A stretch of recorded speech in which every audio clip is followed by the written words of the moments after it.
مسیح میں آپ کی سلامتی ہو۔ میرا نام پاسٹر عامر نذیر ہے اور میرا تعلق کلوری پینٹیکاسٹل چرچ اسمبلیز آف پاکستان سے ہے، اور میں شکر گزار ہوں خدا باپ کا اور شائن سٹار ٹی وی کا اور خدا کے خادم پاسٹر عاشر منشا کا اور ساری ٹیم کا کہ جن کے توسل سے آج اس جگہ پر مجھے کلام سنانے کا موقع ملا۔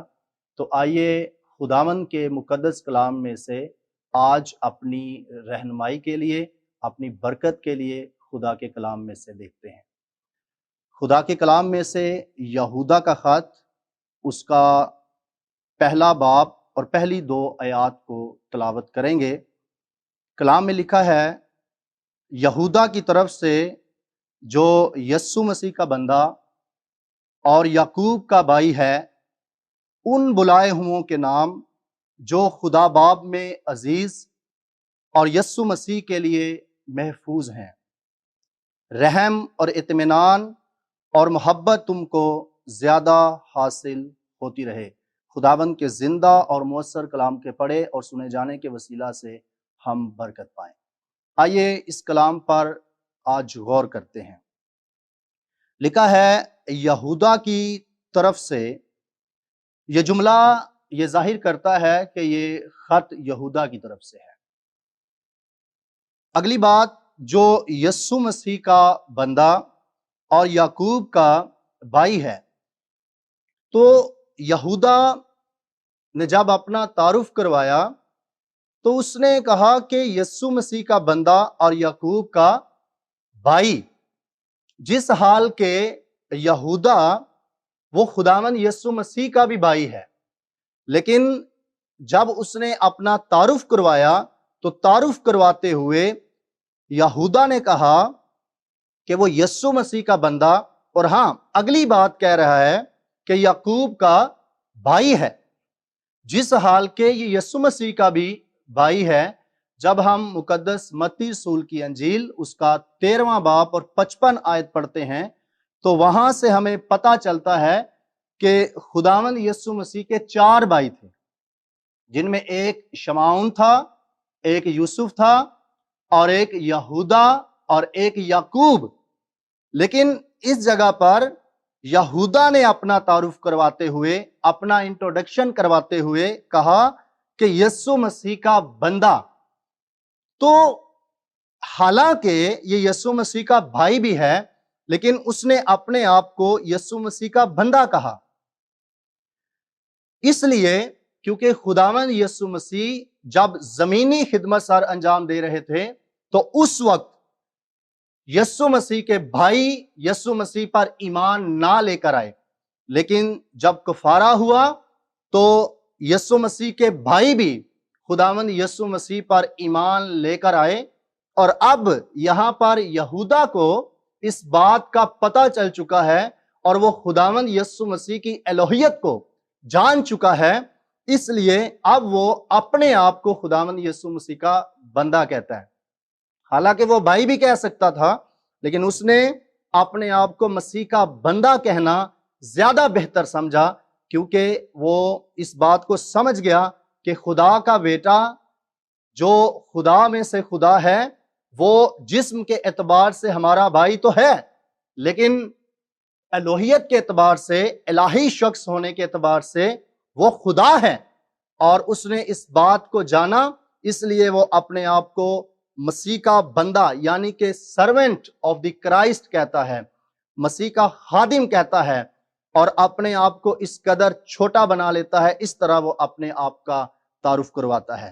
اور اگلی بات وہ یہاں پر یہ بیان کرتا ہے کہ ان بلائے ہوں کے نام جو خدا باپ میں عزیز اور یسوع مسیح کے لیے محفوظ ہیں۔ یہ خط ان بلائے ہوں کے نام ہے جو خدا باپ میں عزیز، یعنی کہ جو خدا باپ کے بیلوڈ ہیں، یہ ان کے نام، اور سیکنڈلی یسوع مسیح کے لیے محفوظ ہیں۔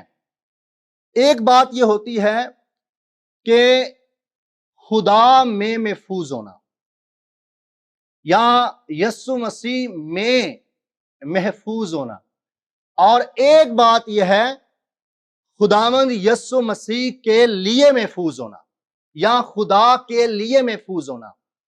خدا میں محفوظ ہونا، یسوع مسیح میں محفوظ ہونا، اور خدا کے لیے محفوظ ہونا اور یسوع مسیح کے لیے محفوظ ہونا، دونوں جملوں کے اندر فرق ہے اور دونوں کا مطلب اور مفہوم بھی فرق ہے۔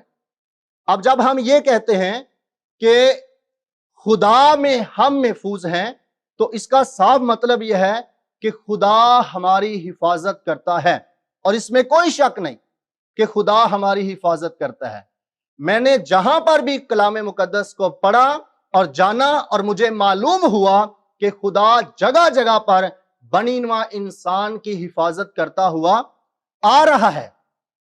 کبھی خدا شیطان سے انسان کو بچاتا ہے، کبھی دشمنوں سے بچاتا ہے، کبھی خطرات سے بچاتا ہے، کبھی بلاؤں سے بچاتا ہے، کبھی بیماریوں سے بچاتا ہے، کبھی تنگیوں سے بچاتا ہے، تکالیف سے بچاتا ہے، دکھوں سے بچاتا ہے، اور خدا کے اندر یہ وصف ہے، اور خدا اپنی محبت کو اور اپنے رحم کو ہمیشہ جاری رکھتا ہے اور وہ ہماری حفاظت کرتا ہے۔ ہمیں جگہ جگہ پر یہ نظر آتا ہے۔ آپ بنی اسرائیل کو دیکھ لیں، خداوند نے انہیں مصر کی غلامی سے بچا لیا اور ان کی حفاظت اور نگہبانی کی، اور پھر ہم زبور 23 کے اندر بڑے جوش کے ساتھ اس کو پڑھتے ہیں اور اسے اپنے ایمان کا حصہ بناتے ہیں کہ خداوند میرا چوپان ہے، مجھے کمی نہ ہوگی، وہ مجھے ہری ہری چراگاہوں میں بٹھاتا ہے اور راحت کے چشموں کے پاس لے کر جاتا ہے۔ اور اسی کے اندر یہ بھی آیت ہے، خواہ موت کے سایہ کی وادی میں سے میرا گزر ہو، میں کسی بلا سے نہ ڈروں گا۔ اس کا سبب یہ بتایا گیا کہ خدا ہمارے ساتھ ہے۔ خدا کا ساتھ ہونا خدا کی محافظت کو ظاہر کرتا ہے۔ خدا کا ساتھ ہونا اس بات کی دلیل ہے کہ خدا ہمیں محفوظ کر لیتا ہے، اور خواہ موت کے سایہ کی وادی میں سے ہمارا گزر ہوتا ہے، خدا ہمیں محفوظ کرتا ہے۔ اور پھر یسوع مسیح کے تعلق سے لکھا ہے کہ اس کا نام ایمانویل رکھنا، جس کا ترجمہ ہے خدا ہمارے ساتھ۔ اور یسوع مسیح کے تعلق سے لکھا ہے، خداوند یسوع مسیح نے کہا، میں زمین کی انتہا تک ہمیشہ تمہارے ساتھ ہوں۔ تو مجھے تو کلام مقدس کے اندر جگہ جگہ پر یہ بات ملتی ہے کہ جہاں پر بھی میں نے خدا کے کلام کو پڑھا اور جانا کہ خدا اپنے لوگوں کی حفاظت کرتا ہوا آیا ہے، اس میں کوئی شک نہیں ہے۔ لیکن یہاں پر یہودا ایک فرق بات کرتا ہے، وہ کہتا ہے کہ یسوع مسیح کے لیے محفوظ، یسوع مسیح میں محفوظ اور یسوع مسیح کے لیے محفوظ، دونوں فرق بات ہے۔ اب جب یہودا یہ کہتا ہے کہ یسوع مسیح کے لیے محفوظ، تو یہاں پر مراد یہ ہے کہ ایک ایسا شخص جس نے اپنی زندگی کو خداوند یسوع مسیح کے لیے بے عیب رکھا ہو، جس نے اپنی زندگی کو پاک رکھا ہو، جس نے اپنی زندگی کو صاف رکھا ہو، اور اپنے آپ کو اس دنیا میں رہتے ہوئے اپنے آپ کو محفوظ کیا ہوا ہے۔ آئیے خدا کے کلام میں سے جانتے ہیں کہ کون سی چیزیں ہم نے محفوظ کرنی ہے۔